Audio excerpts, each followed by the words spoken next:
She said, "If you can't handle me at my worst, you don't deserve me at my best." After destroying my apartment in a rage, I replied, "You're right." Then I handed her an invoice for the damages. Her lawyer called 48 hours later trying to negotiate. Original post. I, 35 male, am sitting here with a formal invoice, 3 repair estimates, and about 40 photos of what used to be my living room, still processing how a 2-year relationship ended with me having to file an insurance claim. Melissa, 32, and I had been dating for just over 2 years. She moved into my apartment 6 months ago. My place, my lease, she just contributed to groceries and utilities. Things were good until they weren't. The red flags. Looking back, obvious.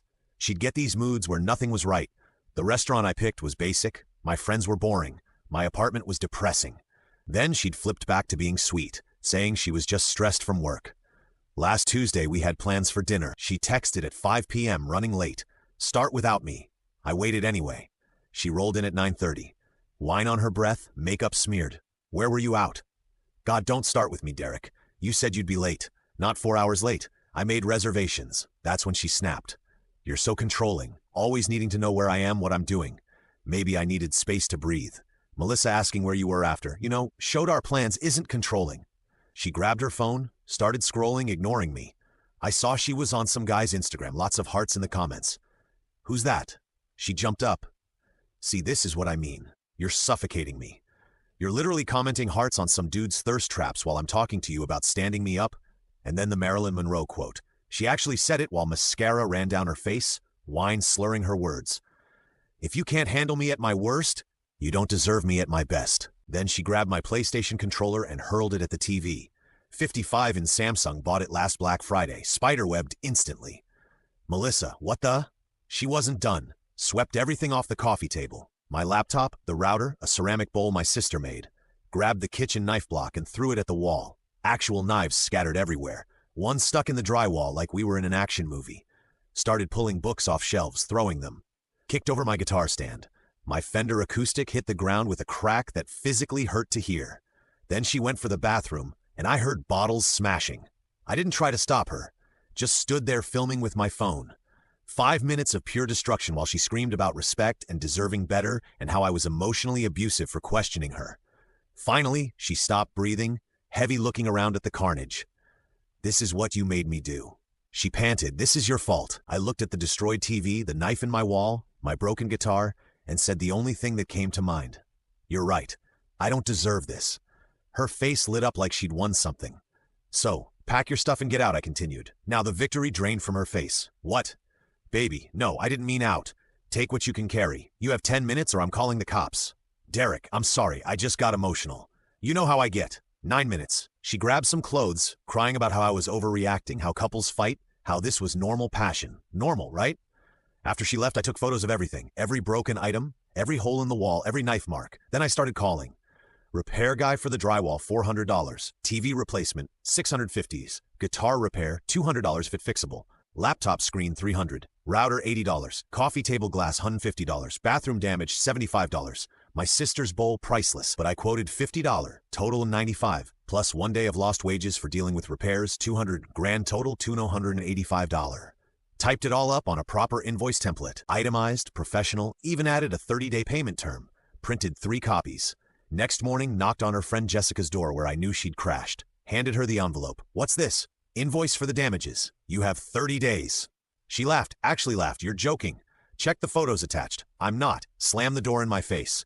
48 hours later, my phone rings. Unknown number. "Is this Derek speaking?" "This is Bradley Thornton, attorney representing Melissa Vaughn. We need to discuss this invoice situation. Here we go. Update 1. The lawyer call with something else. Mr. Derek, your girlfriend, ex-girlfriend, right? Miss Vaughn is willing to move past this incident if you withdraw your demands. Move past it. She destroyed $2,185 worth of my property. She was in emotional distress. You provoked her by asking where she was after she stood me up. She says you were controlling, jealous that you regularly monitored her activities. I asked one question about her being 4 hours late. Silence. Papers shuffling. Look, Mr. Derek, pursuing this will get messy. She's prepared to file a restraining order citing emotional abuse for asking her to pay for things she broke or a pattern of controlling behavior that led to her defensive reaction. Defensive. That's what we're calling it. Mr. Thornton, I have 5 minutes of video showing her destroying my apartment unprovoked. I have photos of knives in my wall. I have receipts for everything damaged. File whatever you want. You have video? Every second from the TV to the guitar to the knife throwing. Long pause. I'll need to consult with my client. That was Thursday. Friday, Melissa showed up at my work. Security wouldn't let her into the building, so she waited by my car. 5 of my coworkers saw her there crying. Derek, please just talk to me. Melissa, your lawyer said not to contact each other. Screw Bradley. He's Jessica's cousin. He doesn't get us. There is no us. Baby, I was drunk. I was upset. You know, my dad issues make me act out sometimes. Ah, yes, the dad issues. Her excuse for everything from not paying rent to flirting with bartenders. Your dad didn't throw knives at my wall. I'll pay for it. Okay, I'll pay. Just take me Ben pay. Venmo's still the same? I don't have it right now, but I will. If we're together, I'll make it right. So, you'll pay the invoice if I take you back, but not if I don't. She realized what she just said. That's not. I mean, goodbye, Melissa. Got in my car. She pounded on the window, making a scene. Security came over, asked if I needed help. I said no. Just drove off with her screaming in the parking lot. Saturday morning, her mom called. Diana, the enabler-in-chief. Derek, sweetie, Melissa told me what happened. Did she tell you about the knives?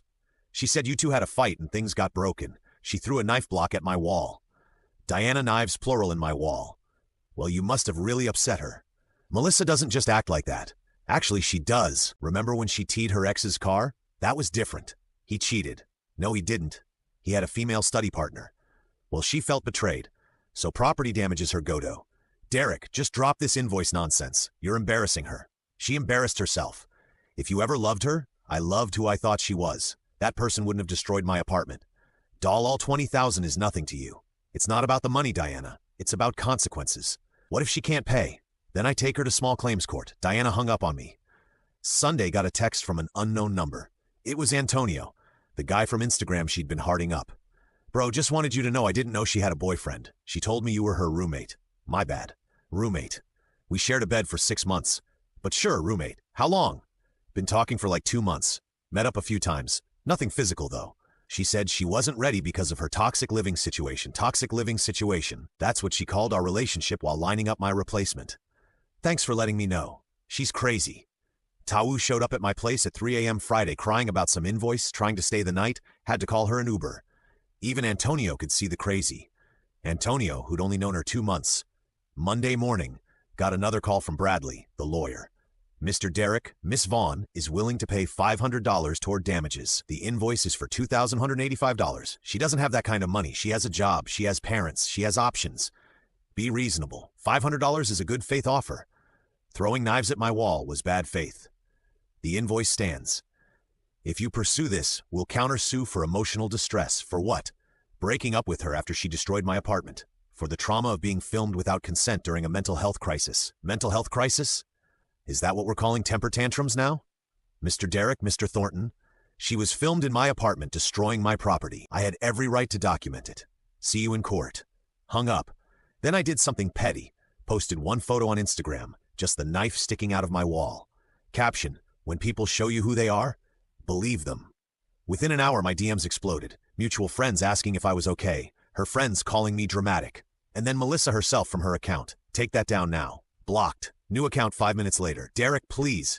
Everyone's asking me about it. Blocked again. Her mom. You're ruining her reputation. Blocked. Jessica, real mature Derek. Blocked and deleted. The beauty of it. I didn't name anyone. Just posted a knife in a wall. If people made connections, that's on them. Update 2.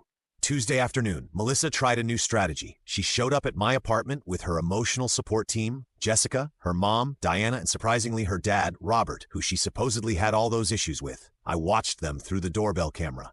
Didn't open. Derek, we know you're home. Your car's here, Melissa called out. I texted her. Communication through lawyers only. I fired Bradley. Please, my dad wants to talk to you, Manto Man. Robert, the absent father who allegedly caused all her problems, cleared his throat.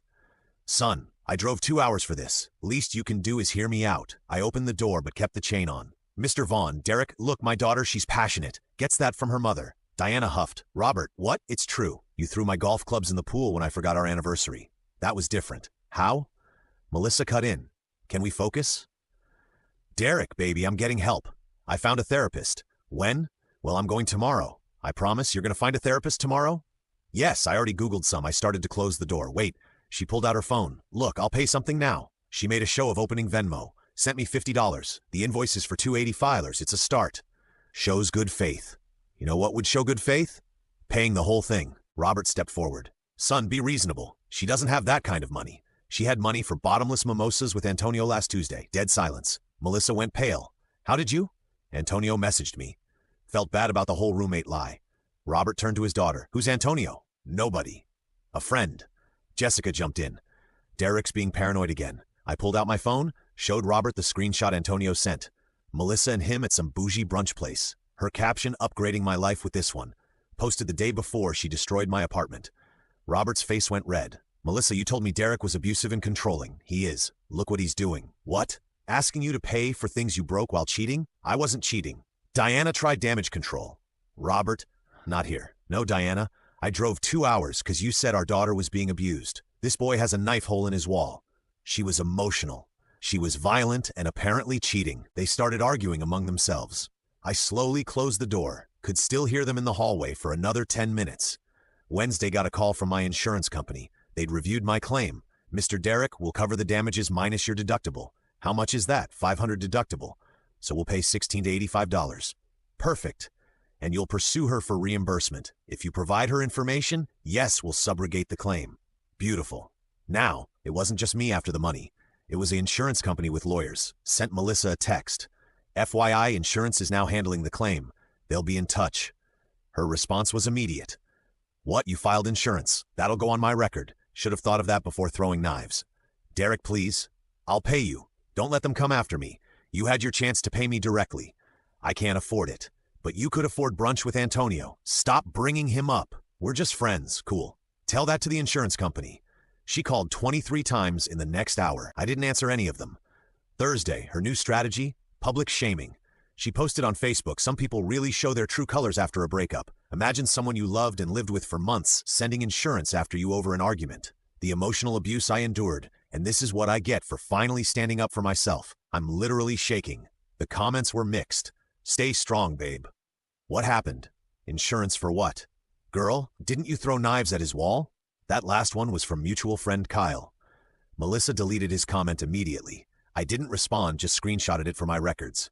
Friday morning, 8 a.m. Process server knocked on my door. I was being sued. Melissa was claiming illegal eviction, emotional distress, defamation, theft of personal property. Theft.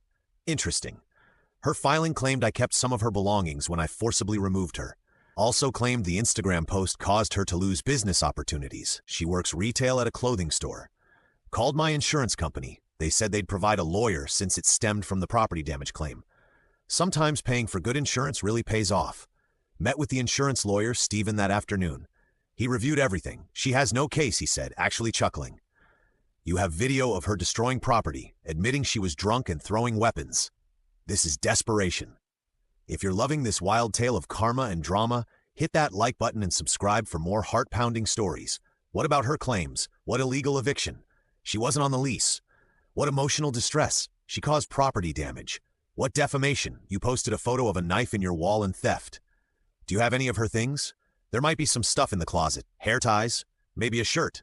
Document it. Offer to return it. This is nonsense, Derek. That evening, decided to check what stuff of hers was actually left. Found 3 hair ties, one if you can't handle me at my worst coffee mug. Ironic. A half-empty bottle of conditioner. 2 romance novels, a phone charger. Texted her. Found your items.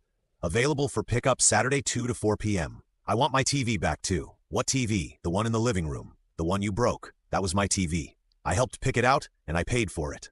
Receipts in my name. I contributed to the household. You bought groceries sometimes? That doesn't mean you own my furniture. My lawyer says you have to give me everything I contributed to. Tell your lawyer to check the receipts. Everything valuable is mine. Final update. The court date was 3 weeks later. Small claims for my invoice, plus her countersuit. Melissa showed up in what I can only describe as her court costume. Conservative dress, minimal makeup, hair in a bun. Going for the innocent victim look. Had Bradley with her. Guess she rehired him. Plus Jessica and her mom in the gallery. I had Steven from insurance plus the folder of evidence. Judge called my case first. Steven presented the invoice with receipts, photos of all damage, the 5-minute video, screenshots of her admission via text, the insurance claim documentation. The video was the killer. Melissa throwing the controller at the TV, sweeping everything off the table, the knife block hitting the wall, her screaming, "This is what you made me do." Judge's face was stone-cold professional, but I saw his eyebrow twitch at the knife part. Bradley tried to argue. "Your Honor, Miss Vaughn was in emotional distress after discovering infidelity." "What infidelity?" Stephen interrupted. "There's no evidence of Mr. Derek being unfaithful. He was emotionally unfaithful, controlling, monitoring her friendships." Stephen pulled out Antonio's messages. Miss Vaughn told another man that Mr. Derek was just her roommate while they were living together as a couple. The judge reviewed the messages. "Miss Vaughn, were you in a romantic relationship with someone else during this time?" "No, Antonio was just a friend who you told that Mr. Derek was your roommate." I didn't want to complicate things, I see. And the property damage, Bradley jumped in. A momentary lapse in judgment due to sustained emotional abuse. The judge cut him off. "Counselor, I've seen the video. Miss Vaughn destroyed property while Mr. Derek stood there filming. He didn't touch her, didn't threaten her, didn't even yell. Where's the abuse? The psychological manipulation of asking where she was when she was 4 hours late. Silence, judgment for plaintiff, $2,185 plus court costs. Then her countersuit. Bradley argued the illegal eviction first. Stephen responded with one document, the lease showing only my name. She was a guest, Stephen said. No tenant rights established, no rent paid, no written agreement. Judge agreed, claim dismissed. Emotional distress. Your client caused property damage that could have resulted in physical harm. The judge said knives were thrown. If anyone has an emotional distress claim, it's Mr. Derek. Dismissed. Defamation. Stephen pulled up my Instagram, one photo of a knife in a wall with the caption, "When people show you who they are, believe them." No names, no identification of Miss Vaughn. Everyone knew it was about her, Bradley argued, because she told them, Stephen responded. Mr. Derek never identified her. Dismissed. Theft claim. I pulled out a bag. Your Honor, I have her items here. 3 hair ties, a mug, conditioner, 2 books, and a phone charger. She's claiming I stole a TV that she destroyed. The judge actually rubbed his temples. Miss Vaughn, you're claiming theft of a TV you admitted to breaking. I contributed to that TV. Do you have receipts? No, but claim dismissed. Mr. Derek, please return her personal items. I placed the bag on their table, the mug faced up. If you can't handle me at my worst, clearly visible. The judge saw it, his mouth twitched. Anything else? Bradley whispered urgently with Melissa, then stood. No, Your Honor. Walking out, Melissa couldn't help herself. Loud enough for everyone to hear. This is bulls. You ruined my life over things, material things. The judge called back. Miss Vaughn, you ruined those things yourself, and you now owe $2,385, including court costs. Payment due in 30 days or wages will be garnished. In the parking lot, Diana approached me. Happy now? You got your money. I got accountability. She loved you. She loved what I provided. There's a difference. Robert was waiting by their car. He nodded at me. Just a nod, but it said everything. 2 weeks later, got a notification from my bank. Melissa had paid full amount. Heard through Kyle that her parents paid it to avoid wage garnishment hitting her credit. She texted from another new number.